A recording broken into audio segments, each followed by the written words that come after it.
Hey guys, I am blessed out here with a beautiful Southern California day. It's about 76 degrees out here, and I'm going to hit some golf balls and play some skins with these guys. But I want to talk a little bit about that right elbow under, and it makes so many good things happen in the golf swing. I feel like I get better compression, I've got more control over the club face. So I'm going to show you a little bit of my warm-up routine and what I do, trying to get my structure correct so that the club can just fall on the back of the ball and just do what it needs to do.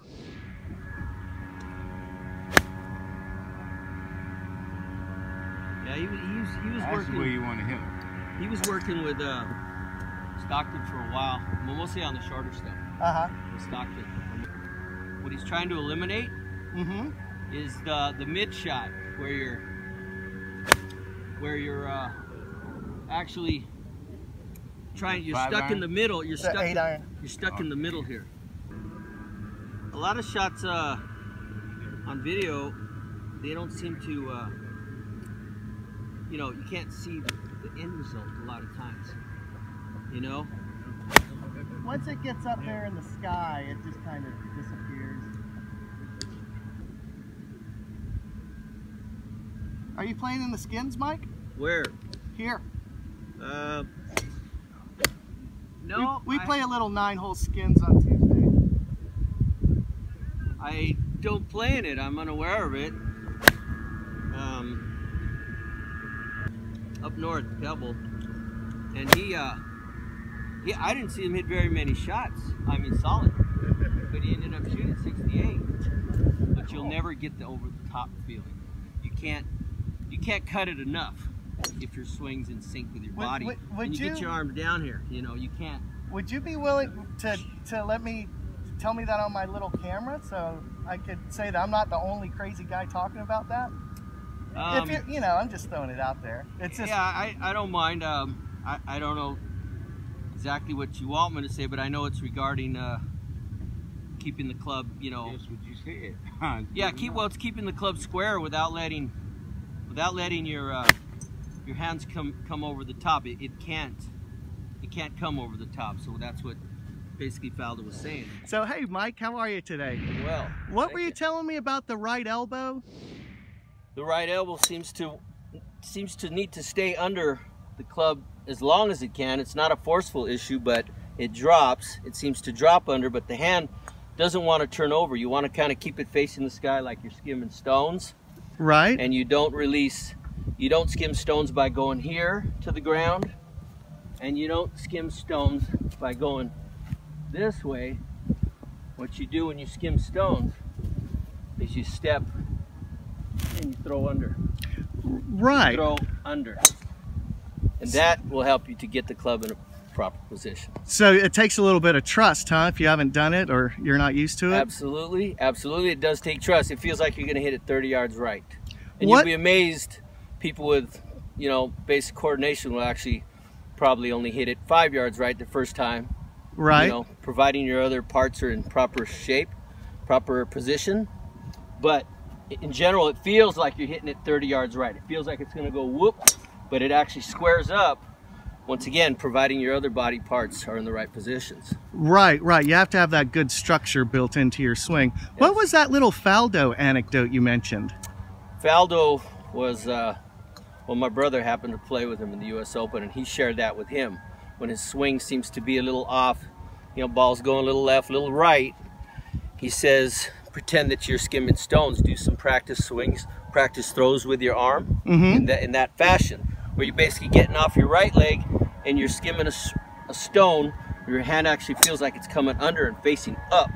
But that's the only way you can skim stones. You transfer a little bit from the right side, you step and you throw, where everything stays behind the ball and under, but at some point it releases. It releases after it comes to this position. It doesn't release here, it doesn't release there.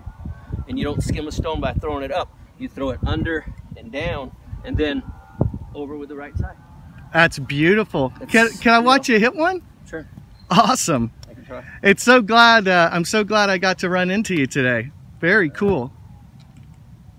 Let's see where we can put this with that example. Very solid.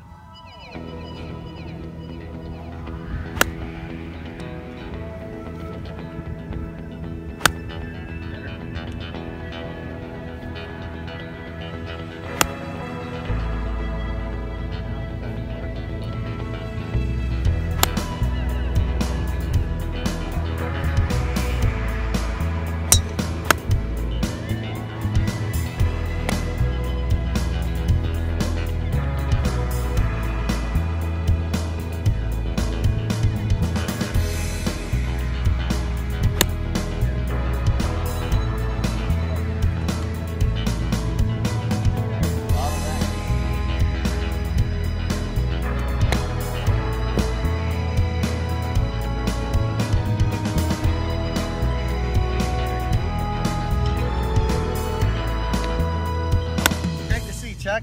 Always a pleasure.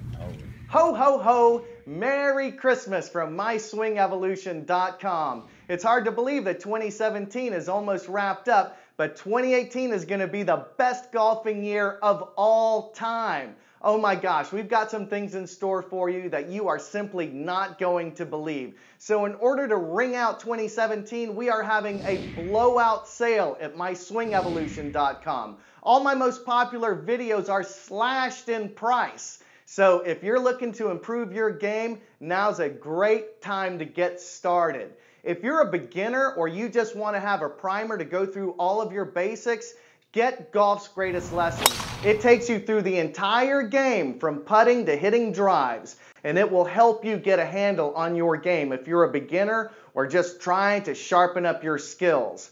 Now, if you would like to hit the ball farther, My Driving Evolution is a program I've done multiple times. And I'm telling you, I'm shocked every time I do it because I gain so much yardage. And I'll probably be doing it again in the springtime. So, if you are a good golfer and you're interested in tackling the Ben Hogan golf swing, get the Hogan Code. It's my 5-year thesis on the Ben Hogan golf swing.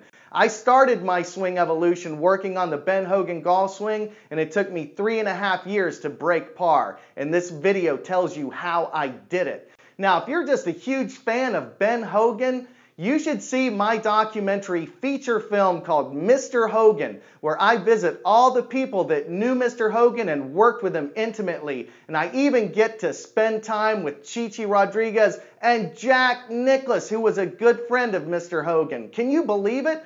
So go to MySwingEvolution.com. All my most popular downloads are only $25, and you can get Mr. Hogan for only $20 until the end of 2017. So guys, get ready for 2018 because you're going to hit them long and you're going to hit them straight.